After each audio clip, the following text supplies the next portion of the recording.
Oi, e aí, YouTube? Hoje eu vou falar de um filme que foi uma sugestão deixada nos comentários pra mim pelo 99 Nathaniel. E o filme em questão é Bitch Slap, ou Perigosas, que foi como foi traduzido aqui no Brasil, mas eu admito que eu prefiro a tradução em espanhol, que é Perras Loucas. Ele disse que o filme tinha efeitos especiais de um PlayStation 1 e um roteiro digno de filme pornô. E eu concordo com ele, eu acho que ele tá completamente certo, mas eu ainda acredito que deve existir algum pornô por aí com um roteiro melhor. E tem momentos que eu nem posso colocar o personagem de corpo inteiro, porque é teta e bunda a cada 5 minutos. Eu planejava assistir esse filme na TV. Ainda bem que eu mudei de ideia. Pelo menos assim, só eu e a minha gata saímos traumatizadas. A propósito, a Cersei não olha pra minha cara já tem 3 dias, então visivelmente ela ainda não me perdoou pelo que eu fiz ela passar. E Nathaniel, me fala, como é que você achou isso aqui? Ou como isso aqui te achou? Porque eu gostaria muito de saber. Olha, eu até pensei em ler a sinopse do filme antes de falar dele, mas sinceramente, não tem necessidade, né? Então, se inscreve no canal se não for inscrito, deixa um like e um comentário pra poder me ajudar ou só pra inflar meu ego. Dito isso, vamos pro filme. No início, nós temos uma mulher gostosa e peitos no meio do fogo. Como eu já disse antes, nesse filme tem muita teta e bunda e também tem muita gente seminua. E é óbvio que eu não vou mostrar isso, YouTube. Ó, tem momentos que vocês vão ter que ficar acreditando só na minha palavra mesmo, tá bom? Porque eu não vou arriscar. Bom, ela se pergunta como é que elas chegaram nesse ponto. E aí começa um flashback. Um carro tá se aproximando de um trailer no meio do deserto e nós finalmente conhecemos as nossas 3 gostosas, que são as nossas protagonistas. Temos a Trixie, que no momento que eu escutei o nome dela, eu lembrei de Toy Story, e agora eu nunca mais vou conseguir assistir Toy Story da mesma forma. Temos a Hel, que por alguma razão que eu desconheço, se veste como uma secretária sexy. E temos a Cameron, que é a fodona estressadinha do grupo, que também é a única pessoa que está vestida de forma adequada pra estar no meio do deserto. Eu digo isso porque ela é a única que não tá usando salto na areia. Elas estão procurando alguma coisa ou alguém, ainda não sabemos, mas seja lá o que for, não estava no trailer, então elas tiram um cara da mala. Esse cara é um tipo de chefão do submundo, mas o que realmente me chama atenção é o fato dele estar usando um hobby de cetim e uma cuequinha fio dental com estampa de tigre na frente. Nossa, Mallory, a gente não precisava de tantos detalhes. Precisavam sim. Eu não vou passar por isso sozinha. Eu não sei se eu vou conseguir colocar a imagem aqui pra vocês. Mas se eu não conseguir, fica à mercê da imaginação. Dizem que a mente humana consegue ser pior do que a realidade. Se bem que nesse caso eu não tenho tanta certeza. Bom, as 3 gostosas perguntam pra ele onde é que tá aquilo que elas estão procurando. Ele se nega a dizer e então a Cameron decide torcer o pênis dele. A Trixie, que é um pouco mais sensível, fica preocupada e pede pra Cameron parar. E a Cameron diz pra ela que ele só tá ali por culpa dela. E aí a gente tem outro flashback. E eu devo avisar, nesse filme o flashback não acaba nunca. É flashback o filme inteiro. É flashback dentro do flashback. Então aqui começa outro flashback, só que de 4 horas atrás. E a gente descobre que o trabalho da Trixie era dopar o cara de fio dental enquanto eles estavam fazendo a dança do diabo. Só que por alguma razão, o sedativo não funcionou. A Cameron briga com ela dizendo que ela é morena em cima e loura embaixo, mas no fim elas conseguem a localização do trailer e vão até lá. E nós voltamos para o primeiro flashback. O cara do fio dental finge que tá passando mal. E a Trixie, como é uma pessoa sensível, além do mais, só porque você é gostosa, não quer dizer que você não tenha sentimentos. E então o fio dental acaba pegando a Trixie como refém. Mas isso não dura muito tempo porque a Cameron atinge o tigre que tá no meio das pernas dele. Elas tentam tirar alguma informação dele, mas ele diz que não pode contar nada porque senão o Pink vai matar ele. No fim, ele conta onde elas precisam cavar pra poder encontrar seja lá o que for. E a Hel fala pra Cameron amordaçar ele e jogar ele dentro do carro. E pra amordaçar o cara, ela decide usar suas vestes íntimas. O fio dental começa a gritar que elas não podem confiar na Cameron, e a Cameron se estressa e atira na cabeça dele. Daí temos outro flashback, só que dessa vez é de 4 horas e 3 minutos atrás. A gente vê a Trixie e ela tá abrindo um cofre secreto, mas pra isso ela precisa, como é que eu vou dizer isso? Fazer um carinho artístico em uma estátua, sabe?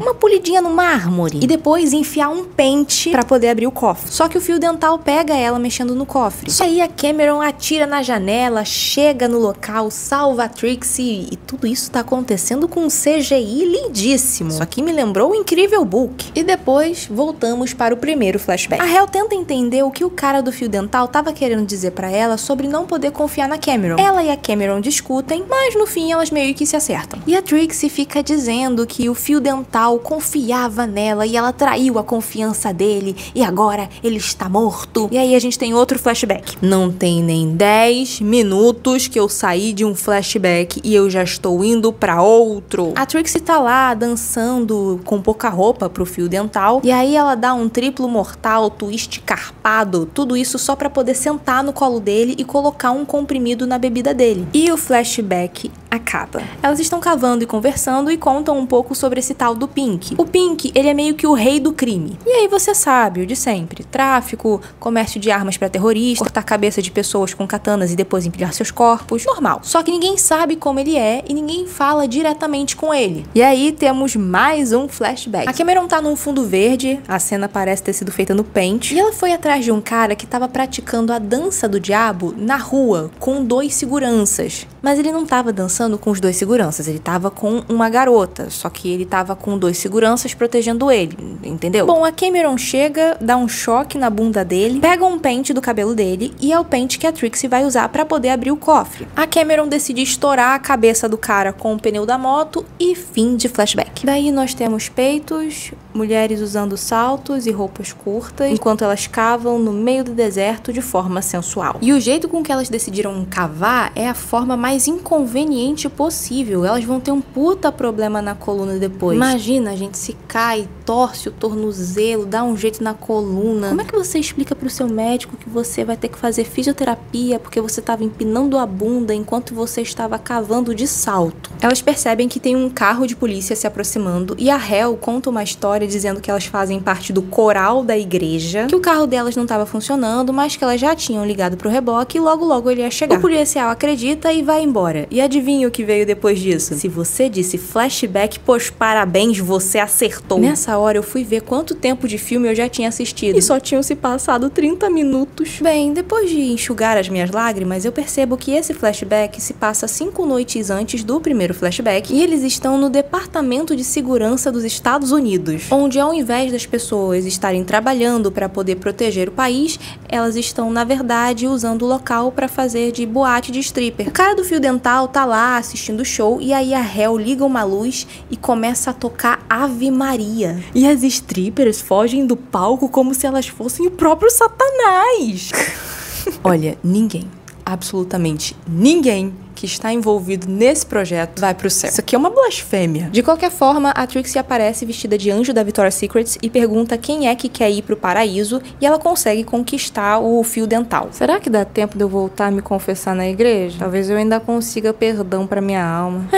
Tá bom, né? Fim de flashback. Elas estão cavando e sensualizando enquanto fazem isso, e elas começam a conversar sobre qual foi a fornicação mais selvagem que elas já tiveram. E aí, flashback. Deus do céu, eu não aguento mais. A gente vê a Cameron 7 noites antes, e ela tava numa luta de rua. Tem esse cara aí com esse moicano e essa asiática. Ela consegue a informação que ela queria saber a localização do fio dental e vai embora. Voltando para elas cavando, a Trixie tava com calor, então ela começa a jogar água em si mesma, e aí joga água nas outras, e aí elas começam a fazer uma guerra de água sensual, até que elas encontram um corpo e a Trixie fica meio abalada e entra no trailer. E quando a Hel vai falar com ela, a gente descobre que ela e a Trixie têm um relacionamento, e elas acham que depois de ver um cadáver é o momento ideal pra ficar brincando de encaixe de Lego humano. A Cameron acaba aparecendo e ela não fica muito contente. Isso porque a Cameron e a Hel se conheceram na prisão e elas tinham um relacionamento enquanto estavam lá dentro. A Cameron tinha se apaixonado pela Hel e disse que se ela ajudasse a sair da cadeia, ela ia dividir com ela uma fortuna em diamantes. Os diamantes foram roubados dela pelo cara de fio dental e é isso que elas estão procurando ali. A propósito, o cara do fio dental pega os diamantes da Cameron enquanto ela tava se fingindo de freira. Eu não sei vocês, mas eu consigo ouvir a risada maléfica ao fundo, o crepitar das chamas e os gritos de desespero. Bom, a Cameron sai do trailer não muito contente. E enquanto a Hel e a Trixie ainda estão lá dentro, elas encontram algumas armas. E quando elas vão falar sobre isso com a Cameron, elas percebem que ela foi nocauteada pelo cara de moicano e a asiática que estavam na luta clandestina. Eles obrigam a Hel e a Cameron a continuar cavando para poder achar os diamantes. Enquanto isso, a asiática brinca de cavalinho com a Trixie. Elas acabam encontrando um cofre e quando elas estavam prestes a ser mortas, o policial aparece. Eles começam a brigar e, a propósito, essa menina tem um ioiô que tem navalhas e eu fico me perguntando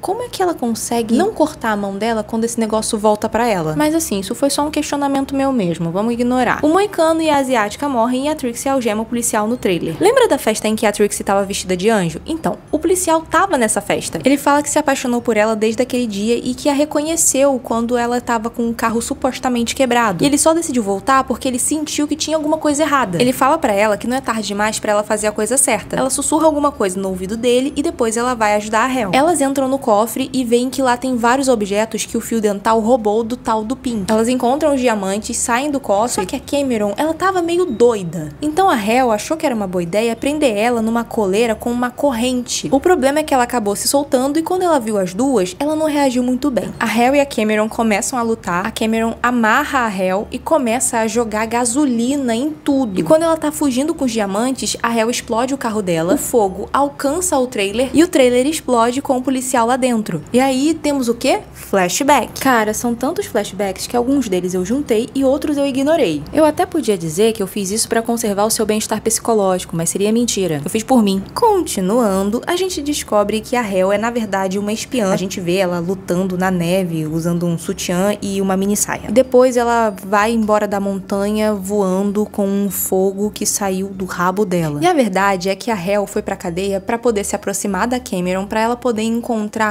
onde o fio dental escondeu um tal de nano sei lá do que. Essa coisa absorve o carbono dos seres vivos e aí eles viram pó. Ou alguma coisa assim. Eu admito que eu não sei muito bem, tá? Olha, são 3 da manhã. O meu raciocínio já tá meio lento e o filme não faz muito sentido de qualquer forma. Então não vai ser isso aqui que vai fazer grande diferença. A Trixie pergunta pra Hel se tudo que elas tiveram foi uma mentira e a Hel fala que não, que o sentimento dela é verdadeiro. E enquanto elas estão tendo ali um momento romântico, a Cameron atira na Trixie. E eu cheguei à conclusão de que a Cameron é a Daenerys Targaryen. O carro explodiu, tava pegando fogo, em chamas. E a única coisa que queimou foram as roupas dela. Até o cabelo tá intacto. A Cameron e a Hel começam a brigar de novo, a Cameron mata a Hel, e quando ela vai matar a Trixie, o policial aparece e salva ela. E finalmente acaba o primeiro flashback. E começa outro. 6 meses atrás, a gente tem o fio dental tentando vender o nano sei lá do que, só que o plano dele é interrompido por um bando de agentes, isso incluindo a Hel. Aí o tal do Pink aparece, um monte de gente morre e acaba o flashback. No fim, a gente descobre que a Trixie é o Pink. Ah, meu Deus, que grande plot twist. Eu nunca imaginaria isso. Ela mata o policial e a Hel tá viva. A Hel pergunta pra Trixie por que ela fez isso e a Trixie conta que ela só fez isso porque ela queria a katana dela de volta, que foi roubada pelo fio dental. E ela só fingiu que era inofensiva porque ela queria ver as duas mulheres brigando porque ela achava isso divertido. A Trixie decide ir embora sem matar a Hel. Se bem que parando pra pensar, pelo que eu entendi, a Hel tá no meio do deserto, sem nenhum meio de comunicação, sem água nem comida, sem nenhum meio de transporte. Eu acho que a morte dela vai chegar de qualquer forma, só vai ser um pouco mais lenta. Mas deixando isso de lado, o filme acabou. Esse filme tem 1h45, quase 2 horas. Ele teve 33% de aprovação no Rotten Tomatoes. E ele tem meio que a intenção de homenagear os filmes de explosões e os filmes B dos anos 50 aos anos 70. Obviamente, ele não tenta se levar a sério, o que é um ponto positivo. E pelo comentário, eu já tava esperando que os efeitos fossem ser uma porcaria. Só não tava achando que ia ser nesse nível. E o roteiro, ele é triste. Mas sendo sincera, eu tenho que dizer que teve uma hora ou outra, tipo no momento em que começa a tocar Ave Maria, eu dei uma risadinha e eu acabava achando engraçado o tamanho da trecheira. E assim,